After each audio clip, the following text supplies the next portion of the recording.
The Inflation Reduction Act is being lauded for its sweeping health and environmental impact, including on Guam and the NMI.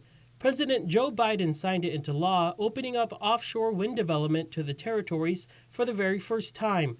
It's welcome news for both local government and environmental advocates. I welcome any kind of innovations, options, or solutions to helping decrease the cost of electricity here in Guam, not just in Guam, but throughout the whole Marianas. I think it's certainly a big step, and it could be welcome news for Guam if it's done right. So to figure out the feasibility study, I think that the most important thing is that our community becomes engaged in this process. The Interior Department will conduct a feasibility study for the territories before any projects break ground, which could take up to 5 years. The governor says the time is now as communities push through the pandemic's economic tornado. There was literally a stalemate of economy and commerce throughout the whole world. So who knows now when it starts opening up that we might be getting more investors interested.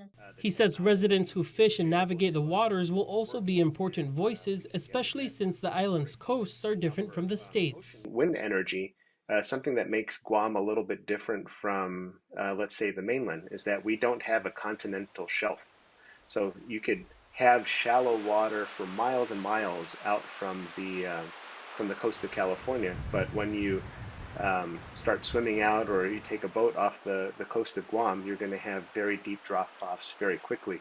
So I think that that's why you heard in your previous interviews that floating wind turbines might be a solution for Guam, but I do know that that's a little newer technology than the type of windmills that you would have to anchor to more shallow water. So when it comes to expanding Guam's energy portfolio, both he and the governor agree that there's work to be done to make it as accessible and affordable as solar energy. Well, our infrastructure here is evolving so that we can accept solar energy, right?